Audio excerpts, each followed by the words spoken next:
Section 6.3, here's problem number 5. Assume that x is normal with specified mean 112 and standard deviation 15. Can we find the probability that x is greater than 90? Let's draw a picture. Right, so I'll do it right over here. Draw my normal curve. High point is, what's the mean? 112. All right, and now 90. All right, here's 112. 90 is to the left. Yeah? Here's 112. 90 is to the left. So I'm going to put a closed circle here at 90. And what I want is this. I'm looking for the probability that x is greater than or equal to 90.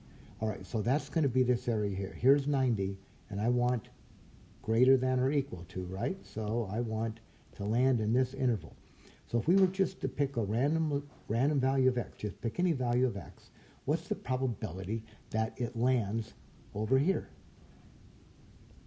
Well, we can get that probability if we measure that area, and we can have our calculator do that for us. So let's do it. So we are going to go to normal CDF, and how do you get there? Second vars, select item number 2. Second vars, number 2. Normal CDF. Lower bound. Lower bound is, oh, I forgot my picture, 90. Lower bound is 90. Upper bound, now this goes off to infinity, yeah? Goes off to infinity, so there's our E99. And how do you get that E? How do you get this E? Second. Now look for the comma key right above the 7. So second, comma, and right above the comma you see EE. So you press it, you get only one E, even though it says 2. So second, comma, and then 99. Okay, now the mean here, the mean in this problem we're given to be 112, and sigma is 15. Let's put those numbers in and compute. I got 0.92876. Now, to 4 decimal places, let me check the rounding. All right, what do they want here? 4 decimal places. That's pretty typical when you're being asked for a probability. So let's see, what do we have? 1, 2, 3, 4. Now that's a 6, so I'm going to raise that one up. So how about 0.9288? So we'll report it up here at the top left. All right, let's report it up here.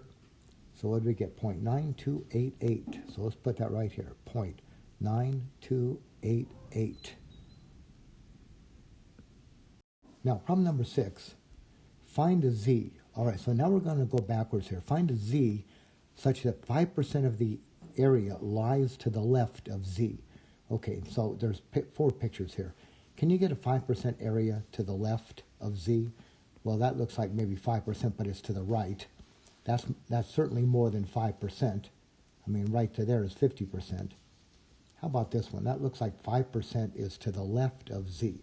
So we're going with this one. I'll claim that's my answer. But now I have to get the z value. So to get a z value, I mean, typically we're given an x or a z, and I have to get the probability. Well, now we're given the probability, right? The probability is down here at the picture. The probability is a 0.05.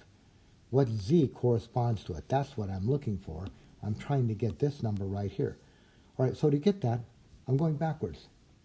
I'm going to use an inverse norm. So how do you do it? Inverse norm. Here's what we do. I don't know where that line keeps coming up. Anyway, here's what we do. Second, vars. That's our distribution, right? So we're going for distributions again. But now select item number 3, which is inverse norm. Right, so you select inverse norm. Now, when you select inverse norm and press enter, it's asking you now for area. Now, the way the calculator is programmed, it wants the area from the left all the way up to your z value, right? The calculator always reads from negative infinity up to your z value. Now, that's exactly what we have, right? We have negative infinity all the way up to that number. So we're just going to put in 0.05, right? So put in 0.05. The mean, well, the mean is, now this is in z, right? It's in z, so the mean is 0. Standard deviation is 1. Now, when I computed, I got negative 1.64 4, 4, and so on. And let's just check on what they want for rounding. Round to 3 decimal places. All right, so how about if we do this? Here's 1, 2, 3. Oh, I have to go out farther. So 1.6448. Okay, so how about this? Negative 1.645. So I'm going to go up here to the top left and put in my answer, negative 1.645.